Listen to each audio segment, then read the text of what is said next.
bergerak berbagi untuk negeri, guru penggerak majukan pendidikan, guru penggerak menghamba pada murid, kreatif rancang pembelajaran, hargai potensi tingkatkan. Assalamualaikum Umam. Umam, gimana nih kabarnya? Baik aja. Boleh kalau Ustazah bertanya-tanya? Boleh saja. Kemarin itu kan Umam memukul teman Umam tuh Rafa. Kenapa Umam memukul Rafa? Saya mau lewat saja. Mau lewat? Iya. Susah ya? Iya.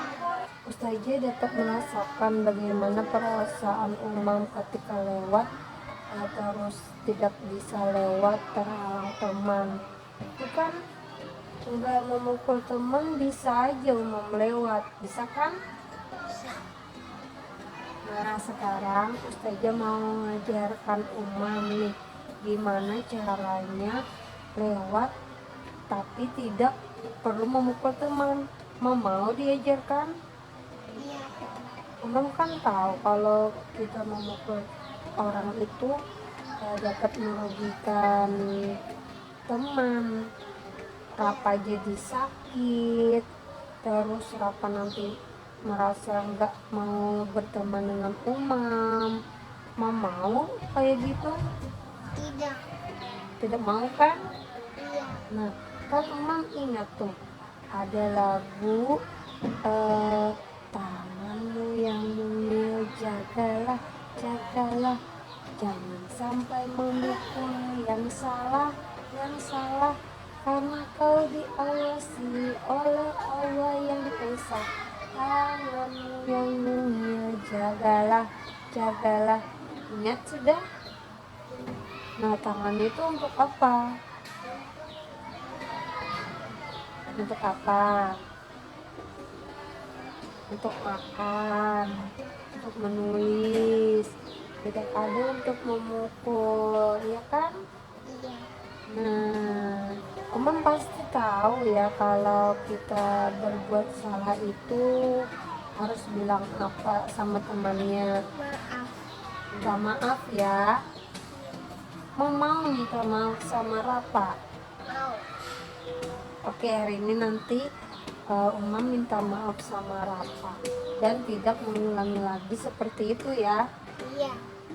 Janji? Janji. Terima kasih Umam.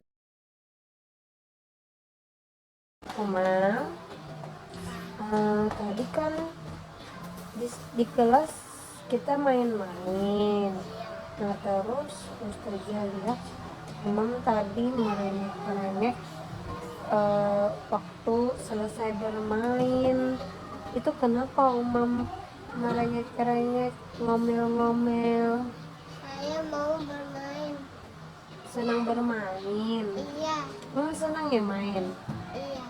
Tadi main apa Umam? Bongkar pasang. Bikin apa? Robot. Oh bikin robot. Iya. Bisa ya main bikin robot ya? Iya. Umam tahu kalau ngomel-ngomel, merengek-rengek itu dapat merugikan Umam sendiri. Tahu Tahu. apa? Tidak tahu. Nah kan Umam kalau merengek-rengek terus ngomel-ngomel, nanti temannya melihat Umam ngomel-ngomel, kenapa Umam ngomel-ngomel. Nah nanti temannya nggak suka sama Umam. Terus kalau mainnya sudah selesai, Umam masih main aja terus, nanti makan bekalnya terlambat, terus ke halaman terlambat, terus pulangnya juga terlambat. Mau Umam terlambat terus? Tidak. Gak mau kan? Iya. Umam kan sudah tahu tuh kita tuh kan punya waktu, ada waktu makan, terus waktu belajar, waktu bermain itu sudah ada waktunya. Belum tahu ya? Iya. Nah, jadi ini Ustazah beritahu dulu. Di sekolah itu dimanapun waktu itu ada batasnya. Jadi waktu itu memang sudah ada waktu-waktu, diberikan waktu-waktunya. Jadi waktu makan ada, waktu istirahat ada, waktu bermain juga ada. Jadi kita tuh orang yang baik, anak yang baik harus apa namanya, menghargai waktu, Umam. Jadi kalau waktunya sudah habis bermain, ya berhenti bermain. Nanti kan kita bisa bermain lagi besok-besok, ya kan? Iya. Nah, jadi nanti kalau sudah selesai bermain, Umam tidak boleh ngomel-ngomel lagi, tidak boleh merengek-rengek lagi ya. Iya. Janji Lanjut. supaya Umam jadi anak yang baik. Mau? Oh. Oke, jadi ya. Terima kasih, Umam.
Sebelum belajar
Iya lagi bersih-bersih papan tulis, bersih-bersih sekolah.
tapi ulang meminta waktu bahagia. Jadi ulang mohon maaf sebelumnya.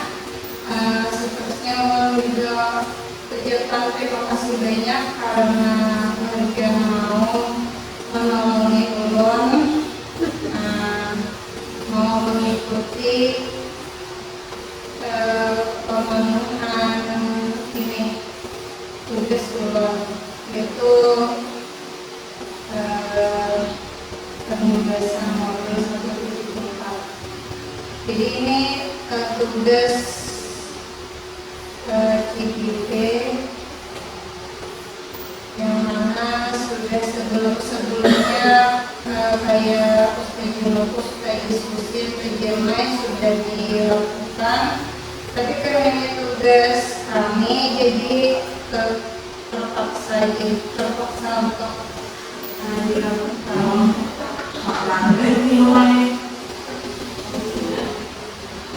Nah, untuk modul 1.4 ini itu yang dibahas adalah tentang budaya positif, yang mana budaya positif ini yang pertama disiplin positif dan nilai-nilai kebajikan universal. Kemudian yang kedua teori motivasi, hukuman dan penghargaan, restitusi. Yang ketiga keyakinan kelas.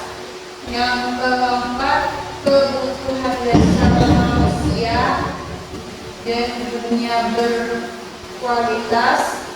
5 restitusi, 5 posisi kontrol. 6 restitusi, segitiga restitusi. Yang pertama disiplin positif dan nilai-nilai kebajikan universal, yang mana tujuannya itu adalah tujuan dari disiplin positif adalah menanamkan motivasi pada murid-murid kita, yaitu untuk menjadi orang yang mereka inginkan dan menghargai diri sendiri dengan nilai-nilai yang mereka percaya. Ketika murid-murid kita memiliki motivasi tersebut, mereka telah memiliki motivasi intrinsik yang berdampak jangka panjang, motivasi yang tidak akan terpengaruh pada adanya hukuman atau hadiah. Artinya ini motivasi intrinsik adalah motivasi dari dirinya sendiri. Disiplin positif ini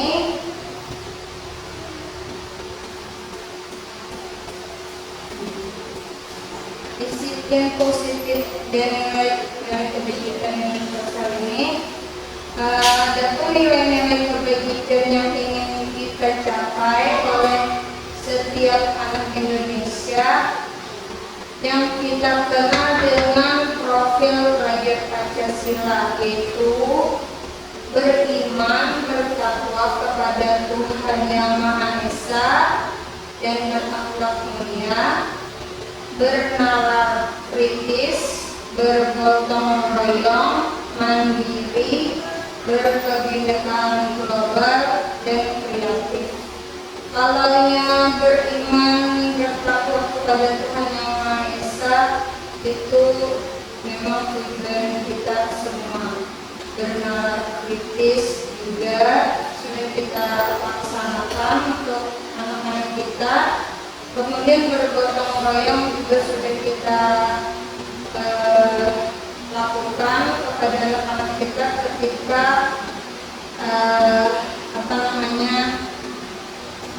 pembelajaran atau bermain, yaitu ketika membereskan mainan itu termasuk bergotong royong. Kemudian kemandirian anak, berkebinekaan global dan kreatif.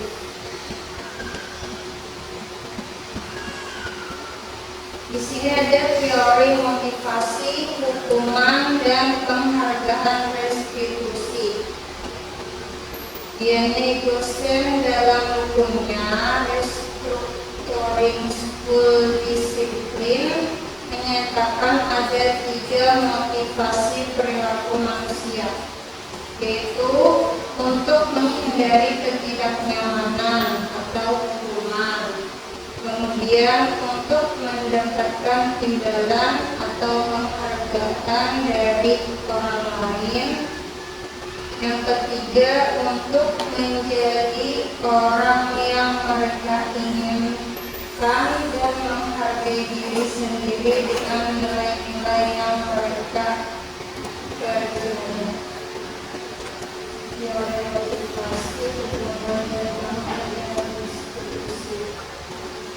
Ini di sini ketidaknyamanan atau hukuman. Sebenarnya itu masih ini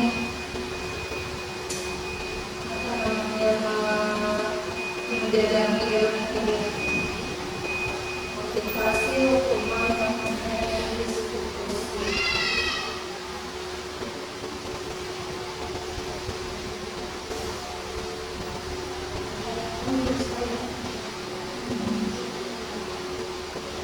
Nah, ini teori motivasi hukuman dan penghargaan restitusi, yaitu hukuman.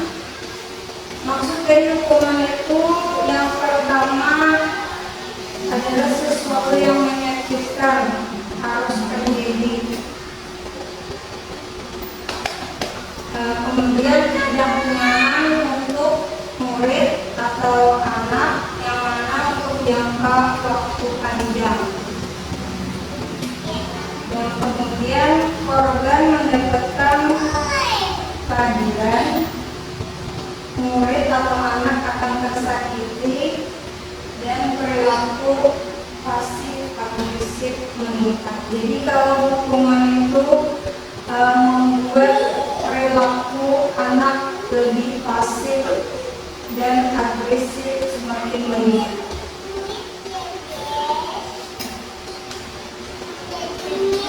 Mungkin kita sudah sering yang melakukan hukuman kepada anak. Ini karena kita sesuai situasi dan kondisi untuk anak kita. Mungkin hukuman apa ya?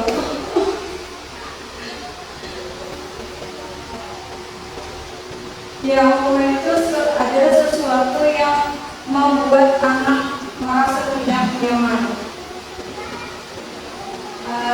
Kemudian identitas sukses itu disiplin. Jadi ada dua konsekuensi dan restitusi. Jadi untuk menimbulkan disiplin itu ada dua, konsekuensi dan restitusi. Yang mana konsekuensi itu sesuatu yang harus terjadi, masih tidak nyaman untuk murid, untuk anak, untuk yang lokal waktu pendek. Jadi kalau konsekuensi itu hanya untuk jangka waktu pendek saja. Kemudian untuk korban itu bisa diabaikan.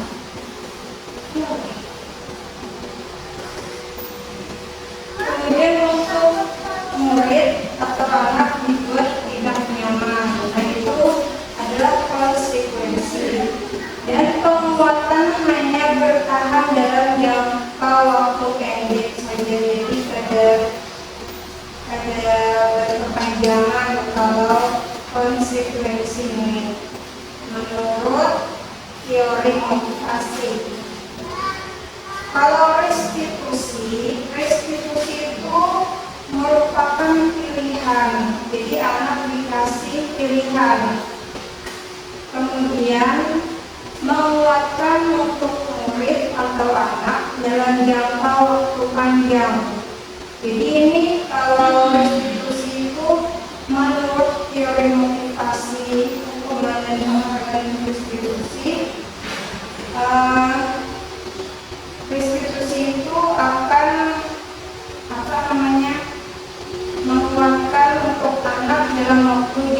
panjang, beda dengan konsekuensi dan juga hukuman.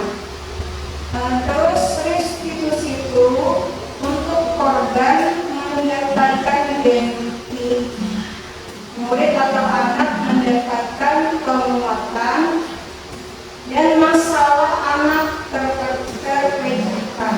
Itu untuk restitusi. Lanjut.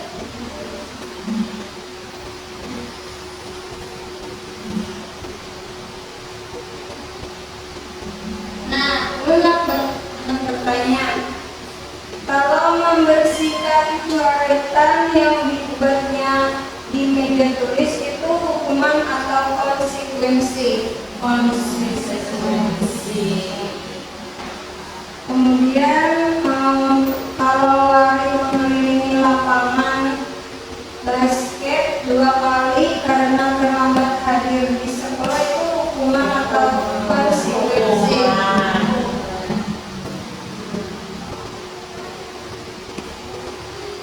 Nah, menurut korban, beberapa pernyataan dari hasil pengamatannya selama ini tentang tindakan memberikan penghargaan yang nilainya sama dengan menghukum seseorang. Penghargaan tidak efektif katanya.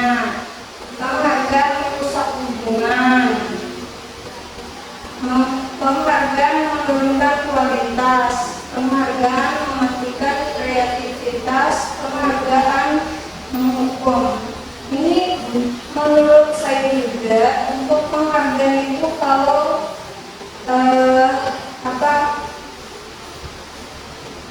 terus menerus, menurut saya itu penghargaan yang terus menerus itu yang mengakibatkan penghargaan itu tidak efektif. Kalau sewaktu-waktu penghargaan itu insya Allah masih efektif menurut saya. Lanjut. Restitusi sebuah cara menanamkan disiplin positif pada murid. Restitusi adalah proses menciptakan kondisi bagi murid untuk memperbaiki kesalahan mereka, sehingga mereka bisa kembali pada kelompok mereka dengan karakter yang lebih baik. Menurut dosen 2004. Restitusi juga adalah proses kolaboratif yang mengajarkan murid untuk mencari solusi untuk masalah dan membantu murid berpikir tentang orang seperti apa yang mereka inginkan dan bagaimana mereka harus memperlakukan orang lain. Jadi ini adalah arti dari restitusi.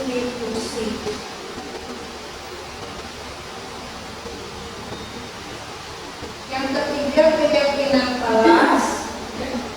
Keyakinan kelas itu adalah sesuatu yang diyakini bersama yang berasal dari penyatuan pikiran untuk menjadi nilai-nilai kebaikan untuk diturunkan di kelas-kelas.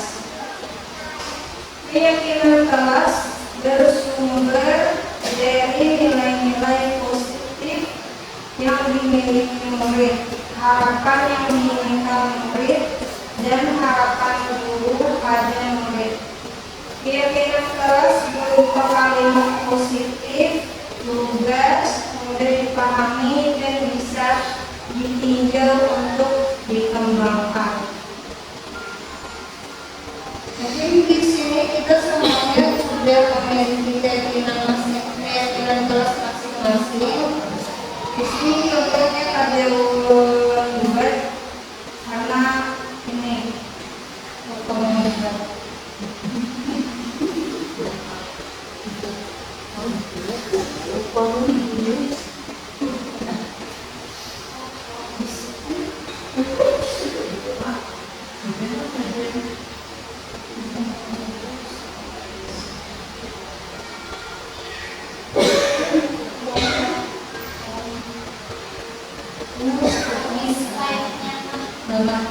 sih, Pak?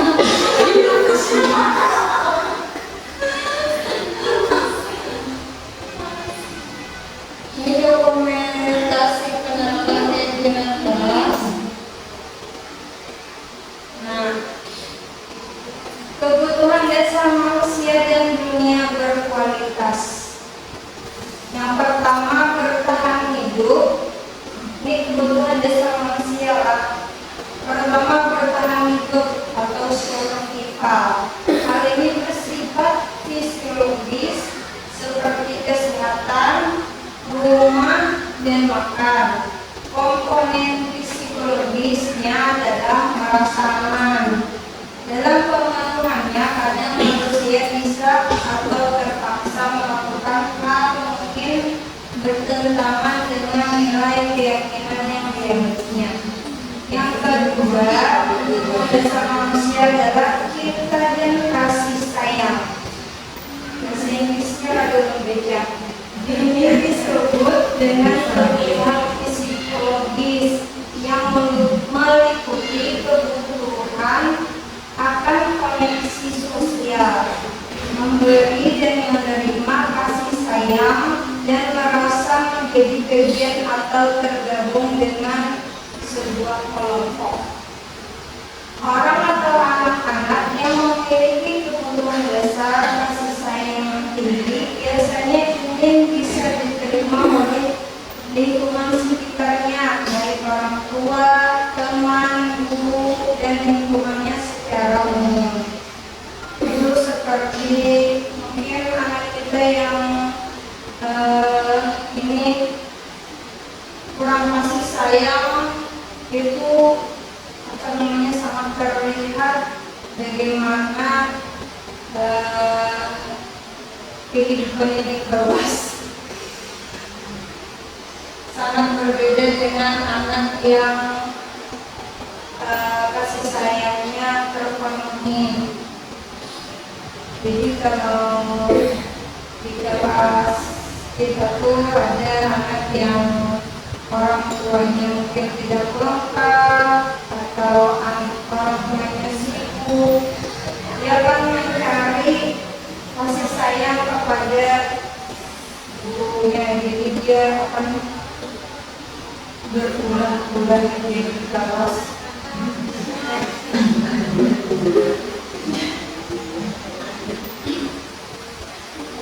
Kebutuhan dasar manusia dan dunia berkualitas budaya. Yang ketiga, kebebasan. Dalam hal ini yang dibutuhkan adalah kemandirian, memiliki pilihan untuk mengatur dirinya sendiri. Pada anak-anak biasanya ingin banyak bergerak, mengetahui hal baru, dan tidak ingin dipengaruhi orang lain. Kebebasan ini juga berhubungan kebutuhan untuk mengaktualisasikan diri, tampil sesuai apa yang diinginkannya. Nah, kebebasan milih kayak kita berlari-lari di kelas itu termasuk kebebasan. Habis itu anak jalan-jalan, waktu kita mulai jalan-jalan itu termasuk kebebasan yang ya semua bisa diskusi jalan. Kebebasan untuk anak yang lari-lari di kelas mencari kebebasan lah. Anak buka-buka, anak mendengarkan, pergi baca, habis dan doa. Jalan kebebasan anak. Bisa diberikan kita mencari kebebasan, tapi bisa diskusi itu merupakan gaya belajar anak dan sebagai banyak inisiatif. Kita bisa melihat dari berbagai versi atau berbagai cara pandang. Kemudian yang keempat, kebutuhan dasar manusia itu adalah kesenangan. Hal ini membutuhkan rasa gembira, tertawa, dan bermain. Anak-anak biasanya ingin menikmati apa yang mereka lakukan. Jika melakukan yang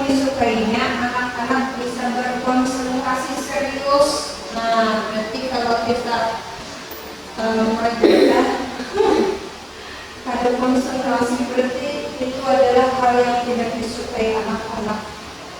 Misalnya mengoleksi barang kesukaan, suka bercanda, dan terkadang berlaku buruk. Nah, itu juga termasuk kesenangan. Tapi juga berhubungan dengan bersosialisasi, senang bermain dengan teman, memiliki teman yang memiliki kesukaan yang sama.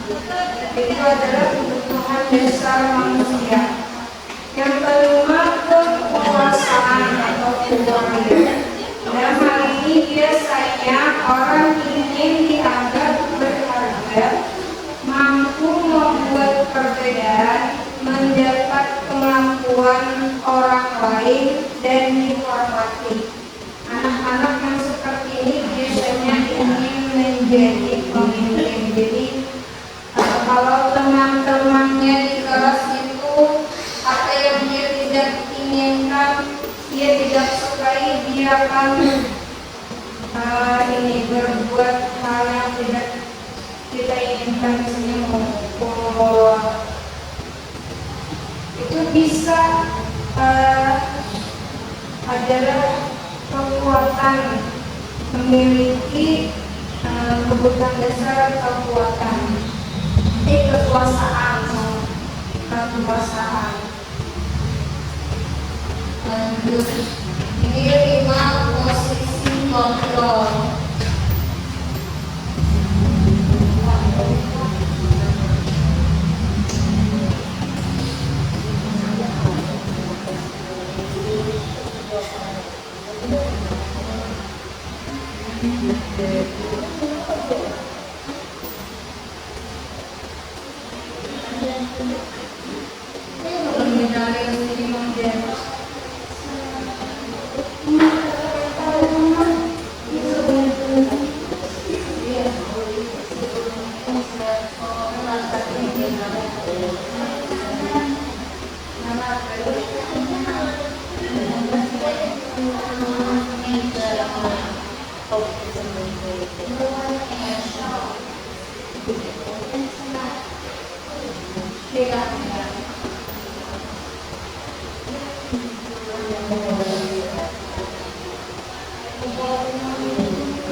Yang pertama adalah menghukum. Seorang penghukum bisa menggunakan hukuman fisik maupun verbal. Itu adalah menghukum. Jadi ini posisi kontrol itu dapat dilakukan sesuai situasi dan kondisi. Yang pertama tadi penghukum, yaitu seorang penghukum bisa menggunakan hukuman fisik maupun verbal. Yang kedua, membuat orang merasa bersalah. Pada posisi ini biasanya guru akan bersuara lebih lembut, tapi tujuannya adalah agar anak merasa bersalah. Yang ketiga adalah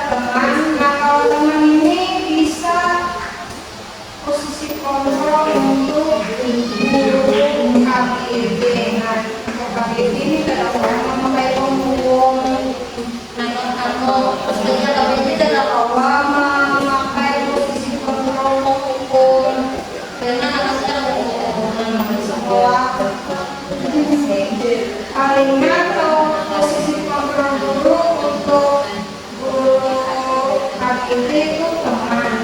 Nah, teman. Guru pada posisi ini tidak akan menyakiti murid, namun akan tetap membayar mengontrol murid melalui persuasi. Yang keempat, monitor atau memantau, yang mana monitoring berarti mengawasi, artinya mengawasi anak-anak. Yang kelima, manajer, yang mana posisi terakhir ini manajer adalah posisi mentor, di mana guru berbuat sesuatu bersama dengan murid, mempersilahkan murid, mempertanggungjawabkan perilakunya, mendukung murid agar dapat menemukan solusi atas permasalahannya sendiri.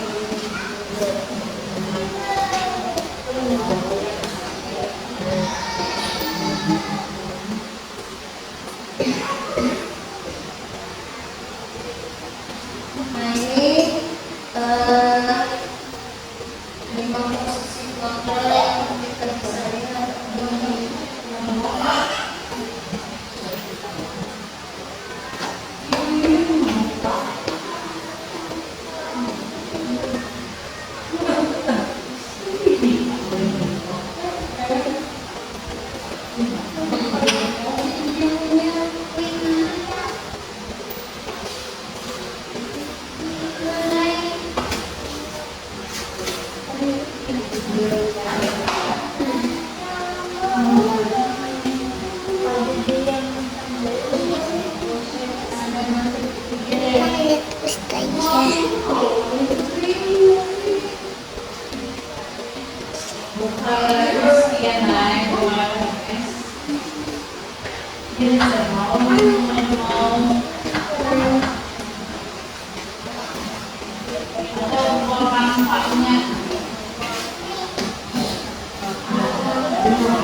tampaknya aja lah pas beres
Selalu terlambat.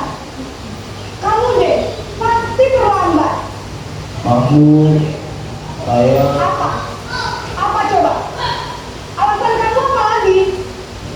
Kapan sih kamu tidak terlambat? Malas sekali ya kamu jadi anak. saya, Dasar pemalas. Dasar pengapok sih kamu. Sudah berapa kali terlambat? Sana, kamu keliling lapangan basket 2 kali. kenapa saya harus dari lapangan basket, Bu? Kenapa? Kamu melawan ibu. Berani-beraninya jawab. Sudah terlambat, masih berani jawab nggak? Sekarang keliling lapangan basket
Maaf sekali.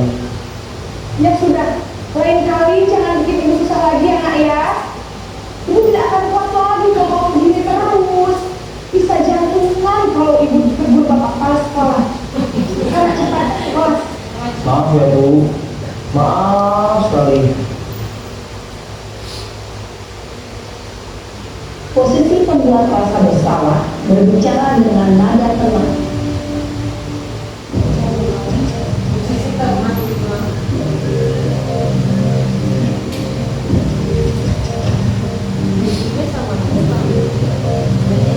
Naren,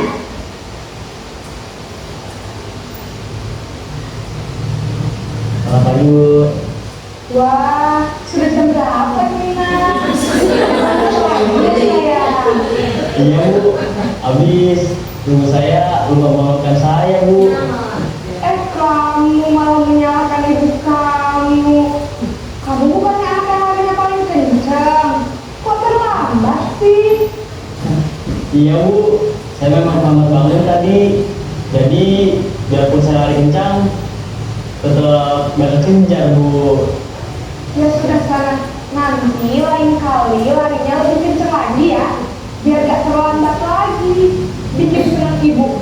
Demi ibu. Bisa kan? Bisa Bu. Ya sudah sama masuk kelas. Ibu beresin urusan absen kamu. Kamu ini ada saja.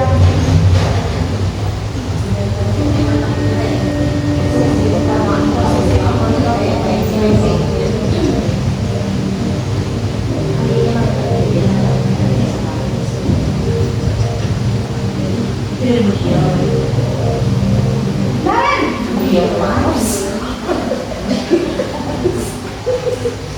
Selamat pagi Bu. Naren, apa peraturan sekolah kita tentang jam berapa kita harus masuk sekolah nak? Kita harus di sekolah jam 7 Bu. Iya betul. Sekarang sudah jam 7.25. Naren sudah tahu konsekuensinya jika terlambat hadir. Paham Bu. Saya harus tinggal kelas pas jam istirahat selama 20 menit. Iya benar, konsekuensinya demikian. Jadi nanti jam 9.30 pas istirahat, kamu harus tinggal di kelas, kerjakan tugas tambahan untuk ketertinggalan kamu, ya? Baik Bu.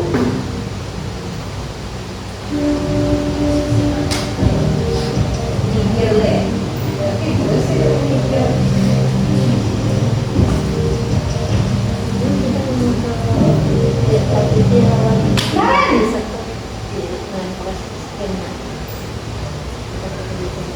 Selamat pagi Bu. selamat pagi Naren. Maaf Bu, saya terlambat. Iya, sekolah masuknya jam 7, sekarang sudah jam 7.20. Jadi sekarang bagaimana ini Naren? Maaf Bu, saya lupa alarm saya semalam. Baiklah, menurut kamu, keyakinan sekolah yang mana yang perlu kamu tingkatkan? Menghargai diri sendiri dan orang lain mungkin ya Bu. Setuju. Jadi, apakah Naren meyakini prinsip saling menghormati tersebut? Iya Bu, saya meyakininya. Apakah Naren bersedia memperbaiki masalah keterlambatan ini? Bersedia Bu. Bagaimana kamu akan memperbaiki masalah keterlambatan ini? Saya akan coba untuk tidak lupa menyetel alarm saya Bu. Baik, kalau Naren punya alarm di rumah, ada orang yang kira-kira bisa bantu mengingatkan tidak?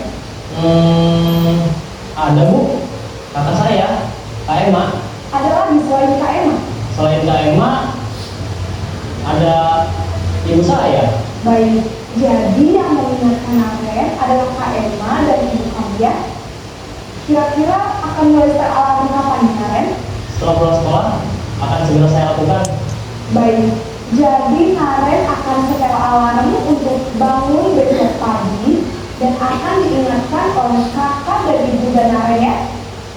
Ada lagi yang mungkin perlu dilakukan Naren agar tidak terlambat bangun lagi. Tidak ada Bu. Baik Naren, terima kasih untuk kerjasama kamu. Sekarang kamu perlu kembali ke kelas untuk belajar. Baik Bu, terima kasih.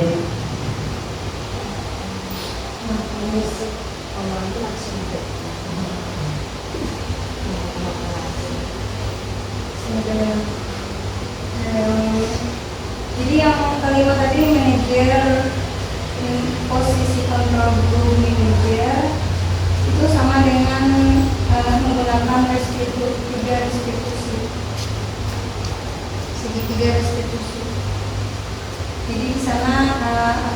tidak hanya menanyakan kesalahan anak, kemudian apa tadi?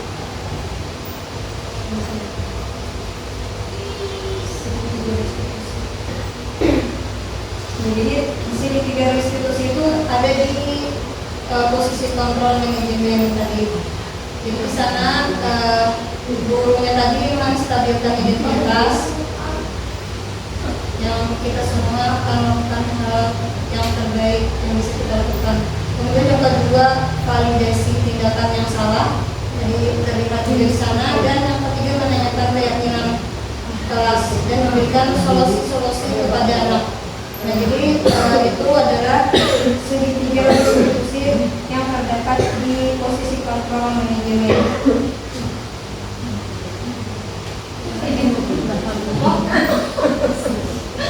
Udah habis? Nah, dulu itu tadi yang